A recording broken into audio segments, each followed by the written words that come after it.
नमस्ते। अंक 4 कैसा है? अंक ज्योतिष के अनुसार अंक 4 किस ग्रह से जुड़ा है? कई लोगों के लिए अंक 13 या अंक 4 उपयुक्त नहीं होता, लेकिन कई लोगों के लिए अंक 4 या अंक 13 बेहद उपयुक्त और बहुत भाग्यशाली भी होता है।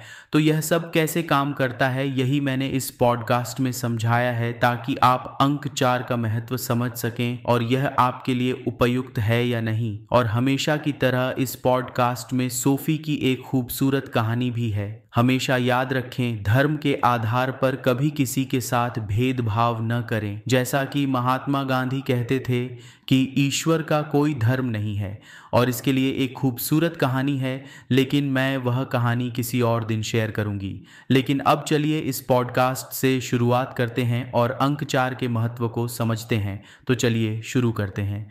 कल मोहन एक नया सवाल लेकर आया। उसने पूछा, मैं एक नया अपार्टमेंट खरीदने की योजना बना रहा हूँ और मुझे एक फ्लैट पसंद आया है।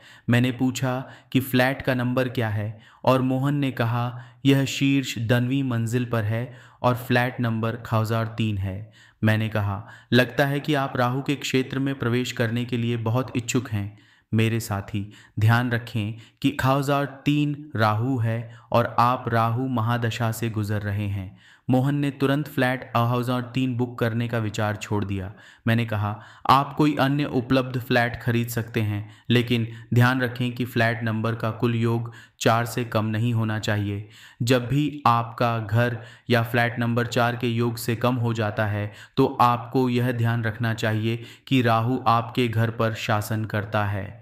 तो यह एक निश्चित तथ्य है कि आप राहु के घर में रह रहे हैं। जब आपके घर या फ्लैट का नंबर 041032223 जोन 409 5086 07068 05904 1003 1102 1201 हो, या आपके फ्लैट का नंबर 13 हो, कोई भी फ्लैट नंबर जिसका योग 4 नंबर पर आता है, इसका मतलब है कि फ्लैट राहु के प्रभाव में है। लेकिन राहु से घर हमेशा बुरा नहीं होता है। यह इस बात पर निर्भर करता है कि घर का मालिक कौन है। यह इस बात पर निर्भर करता है कि मालिक का पेशा क्या है। यह इस बात पर निर्भर करता है कि राहु लाभकारी है या नहीं। फ्लैट मालिक की कुंडली में यह सब मूल कुंडली पर निर्भर करता है। आप देखिए, यही कारण है कि अंक ज्योतिष तब तक प्रभावी नहीं है जब तक आपके पास ज्योतिष का मजबूत ज्ञान न हो। राहु का घर या नंबर 4 का घर उन पेशेवरों के लिए सकारात्मक और भाग्यशाली है जो मीडिया में काम कर रहे हैं, यानी समाचार चैनल में समाचार रिपोर्टर, समाचार एंकर या टीवी पत्रकार, या कोई ऐसा व्यक्ति जो अखबार,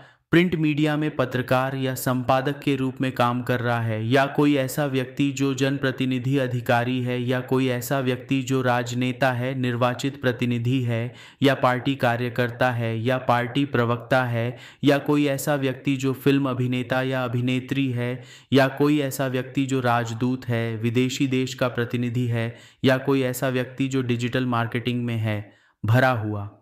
इन सभी व्यवसायों के लिए नंबर 4 का घर या नंबर 4 का फ्लैट फायदेमंद होता है। इसी तरह नंबर 4 का घर अंडरवर्ल्ड या जादू टोना या धोखाधड़ी, धोखेबाज और गैंगस्टर जैसे नकारात्मक व्यवसायों में लिप्त व्यक्तियों के लिए भी भाग्यशाली है। तो आप मूल रूप से राहु पुरुष और महिलाओं को देखते हैं जो राहु व्यवसायों में सक्रिय हैं। तो अगर आपकी कुंडली में राहु शुभ है, तो यह खाना नंबर 4 या आपके फ्लैट नंबर का योग अगर 4 आता है, तो आप लोगों के बीच लोकप्रिय हो सकते हैं। लेकिन असली सवाल यह है कि उन लोगों का क्या होगा जिनका राहु शुभ नहीं है, जिनका पेशा मेरे बताए गए पेशों से अलग है, और जिनके लिए राहु शुभ नहीं है बल्कि उनके विकास के लिए बेहद खतरनाक है।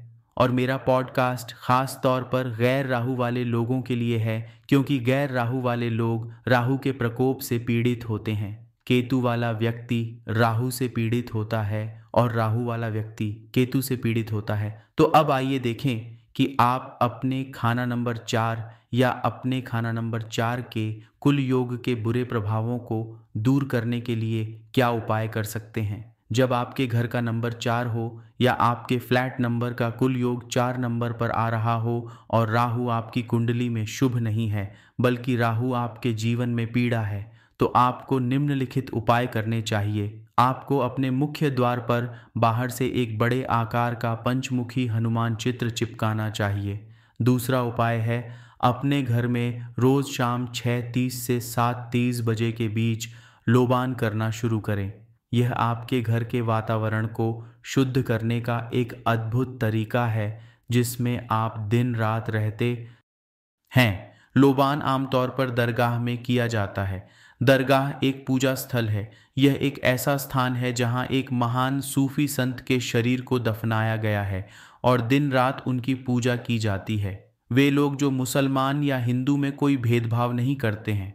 दरगाह या सूफी संत का पवित्र मंदिर एक अत्यंत शक्तिशाली दिव्य स्थान है जहां सभी धर्मों, हिंदू, मुस्लिम, ईसाई, बौद्ध के लोग आते हैं और उनकी दिव्य प्रार्थना की कामना करते हैं।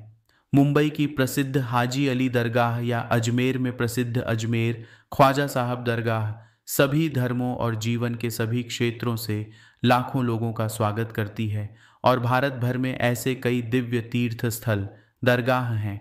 लेकिन जो लोग अभी भी इस विचार में फंसे हुए हैं कि मैं हिंदू हूँ और इसलिए मैं दरगाह कैसे जा सकता हूँ, वे कभी नहीं समझ पाएंगे। वे अटके ही रह जाएंगे। हमेशा पूजा स्थल को याद रखें, खासकर किसी दरगाह को। एक दरगाह में कोई भेदभाव नहीं होता है क्योंकि इन सभी महान सूफी संतों ने अपने जीवन में कभी किसी के साथ भेदभाव नहीं किया। उनके लिए हिंदू उतना ही अच्छा था जितना कि मुसलमान, और मुसलमान उतना ही अच्छा था जितना कि ईसाई, और ईसाई उतना ही अच्छा था जितना कि बौद्ध, और बौद्ध उतना ही अच्छा था जितना कि सिख। मुझे एक सुंदर कहानी याद आती है, अजमेर के सूफी संत ख्वाजा साहब मोइनुद्दीन चिश्ती की कहानी। चिश्ती एक महान रहस्यवादी थे जो अब तक पैदा हुए सबसे महान लोगों में से एक थे, और वे एक संगीतकार थे। संगीतकार होना इस्लाम के खिलाफ होना है क्योंकि संगीत निषिद्ध है। वे सितार और दूसरे वाद्य बजाते थे। वे एक महान संगीतकार थे और उन्हें हर दिन 5 बार इसका आनंद मिलता था। जब किसी मुसलमान को 5 नमाजें अदा करनी होती हैं तो वे नमाज नहीं पढ़ते, वे सिर्फ अपने वाद्य बजाते थे।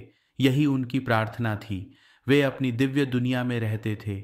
वे बस अपने आप में थे। ये पूरी तरह से धर्म के विरुद्ध था, लेकिन कोई भी चिश्ती से कुछ नहीं कह सकता था। उनका आभा मंडल, उनकी उपस्थिति ही इतनी आकर्षक थी कि लोग भूल जाते थे कि वे किस कारण से उनसे मिलने आए थे। कई बार लोग उन्हें यह बताने आते थे और वे गाना शुरू कर देते थे। गाना इतना सुंदर होता था कि वे पूरी तरह से भूल जाते थे कि वे क्यों आए थे। वे अपना वाद्य बजाना शुरू कर देते थे और यह इतना प्रार्थनापूर्ण होता था कि विद्वान, पंडित और इमाम जो आपत्ति करने आए थे वे भी आपत्ति नहीं करते थे। और जब वे अपने घर वापस आते थे तो उन्हें याद आता था कि वे क्यों आए थे। मोइनुद्दीन चिश्ती की ख्याति दुनिया भर में फैल गई। वे ख्वाजा गरीब नवाज के नाम से लोकप्रिय थे, जिसका अर्थ है गरीबों पर दया करने वाला। दुनिया के हर कोने से लोग आने लगे। एक आदमी, जीलानी, खुद एक महान रहस्यवादी, बगदाद से सिर्फ चिश्ती को देखने आया था। जब चिश्ती ने सुना कि जीलानी आ रहे हैं तो उन्होंने जीलानी को सम्मान देने का मन किया। अब मेरा वाद्य बजाना अच्छा नहीं होगा क्योंकि वह बहुत कट्टर मुसलमान है। यह अच्छा स्वागत नहीं होगा, उसे बुरा लग सकता है। इसलिए अपने पूरे जीवन में सिर्फ उस दिन के लिए उसने तय किया कि वह नहीं गाएगा, वह नहीं गाएगा। इतनी विनम्र आत्मा, वह सम्मान देने के लिए इतना महान व्यक्तित्व था। सभी समय के सबसे महान सूफी संत मोइनुद्दीन चिश्ती ने पूरे दिन अपने वाद्य नहीं बजाने का फैसला किया। शायद ही हम किसी वरिष्ठ को अपने कनिष्ठ के लिए इतना ख्याल रखते और इतना सम्मान देते हुए देखते हैं। और सटीक रूप से कहें तो यह कनिष्ठ की महानता या कुछ खास बात नहीं है। वास्तव में यह देखभाल करने वाला गुण ही वरिष्ठ को एक विशेष व्यक्ति, एक अद्भुत व्यक्ति बनाता है। इसीलिए चिश्ती सुबह से इंतज़ार करते रहे और दोपहर को जीलानी आ गए। चिश्ती ने अपने वाद्य छिपा रखे थे। जब जिलानी आए और वे दोनों मौन बैठ गए तो वाद्यों ने संगीत बनाना शुरू कर दिया। पूरा कमरा भर गया। चिश्ती बहुत उलझन में पड़ गई कि क्या करें। उन्होंने उन्हें छिपा दिया था और ऐसा संगीत उन्होंने पहले कभी नहीं सुना था। जिलानी हंसे और उन्होंने कहा, गुरु, नियम आपके लिए नहीं है। आपको उन्हें छिपाने की ज़रूरत नहीं है। नियम साधारण लोगों के लिए है, नियम आपके लिए नहीं है। आपको उन्हें छिपाना नहीं चाहिए। आप अपनी आत्मा को कैसे छिपाएंगे? आपके हाथ भले ना बजाएं, आप अपने गले से भले ना गाएं, लेकिन आपका पूरा अस्तित्व संगीतमय है। और यह पूरा कमरा इतने संगीत से, इतने कंपन से भर गया है कि अब पूरा कमरा अपने आप बज रहा है। कितनी सुंदर कहानी है। गुलाब तो गुलाब है, उसे कितना ही छिपाओ, वह अपनी सुगंध, अपना आनंद फैलाता रहेगा। मोइनुद्दीन चिश्ती ऐसे ही गुलाब थे, बहुत बहुत कीमती गुलाब। जिलानी की ममीडियन परंपराओं के प्रति सम्मान दिखाने के लिए उन्होंने विनम्रतापूर्वक अपने वाद्यों, अपने संगीत को छिपाने की कोशिश की, लेकिन उनके संगीत की सुगंध, उनके आनंदमय संगीत का स्रोत उनके शरीर की प्रत्येक कोशिका में भरा हुआ था। यहाँ तक कि वाद्य यंत्रों को छुए बिना भी जेलानी कोमल, मंत्रमुग्ध करने वाला आनंदमय संगीत सुन सकते थे। वे जीवन भर बस स्वयं थे। उन्होंने कभी बनने की कोशिश नहीं की। वे स्वयं होने में ही खुश थे। महान सूफी संत ऐसे ही होते हैं। वे सभी धर्मों की दीवारों से परे हैं। वे ऐसे देवदूत हैं जो आपको रास्ता खोजने में मदद कर सकते हैं। मैं सभी महान सूफी संतों के सामने विनम्रता पूर्वक सजदा करता हूँ।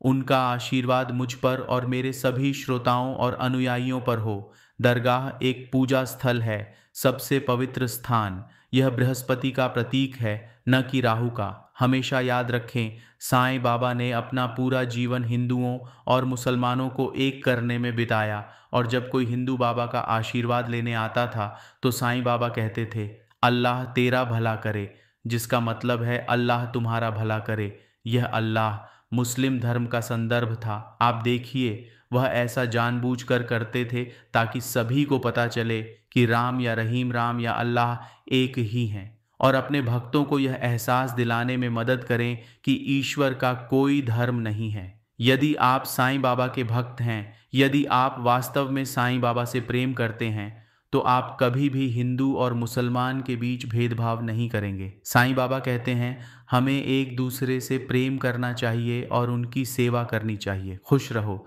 साईं बाबा कहते थे, सबका मालिक एक, जिसका अर्थ है कि पवित्र ईश्वरीय गुरु पूरी मानवता के लिए एक है, और इसलिए हिंदू, मुस्लिम, ईसाई या सिख का सवाल कहाँ है।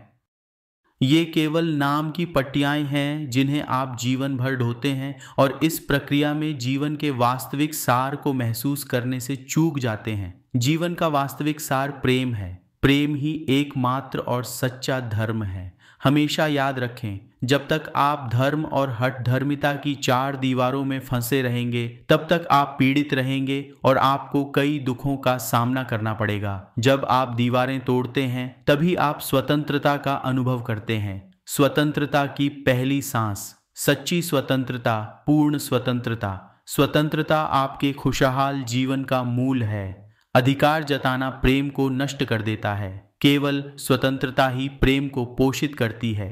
अपने अंदर और अधिक प्रेम होने दें। दूसरों के द्वारा आप पर प्रेम बरसने का इंतजार न करें। यही वह गलती है जो अधिकतर लोग करते हैं। आप पहले खुद से प्रेम करें, क्योंकि जब आप खुद से प्रेम करेंगे तभी आप दूसरों से प्रेम करना शुरू करेंगे। जब आप दूसरों से प्रेम करना शुरू करेंगे तभी दूसरे आपसे प्रेम करना शुरू करेंगे। यह सब आपसे शुरू होता है। प्रेम की पहली लहर आपके भीतर, आपके हृदय में बननी चाहिए। हमेशा याद रखें, प्रेम की पहली लहर आपके हृदय में उठनी चाहिए। यदि यह आपसे नहीं उठी है तो यह किसी और के लिए नहीं उठ सकती, क्योंकि हर कोई आपसे दूर है, और इसलिए प्रेम की पहली लहर आपके हृदय में उठनी चाहिए। पहला प्रेम। मेरे सभी श्रोताओं, अनुयायियों और साथी यात्रियों के लिए हमेशा याद रखें, यदि आप अपने भीतर शांति पा सकते हैं, यदि आप अपने भीतर प्रेम पा सकते हैं, तो आपको कहीं जाने की आवश्यकता नहीं है। ईश्वर आपकी खोज में आएंगे। शांति पाने के लिए, अपने भीतर प्रेम पाने के लिए आपको ध्यान करना शुरू करना होगा। आपको भगवान के पवित्र नाम का जाप करना शुरू करना होगा। आपको पवित्र मंत्र का जाप करना शुरू करना होगा। श्री राम जय जय राम हर दिन ध्यान करें। और जब आप ध्यान करें तो याद रखें कि आप अकेले नहीं हैं। भगवान आपके साथ हैं और भगवान आपको देख रहे हैं। जय श्री गणेश, जय गुरु।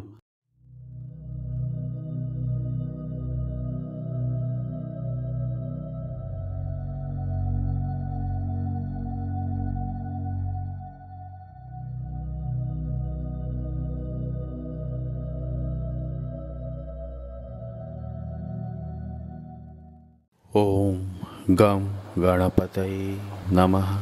ओम गम गणपतये नमः। ओम गम गणपतये नमः।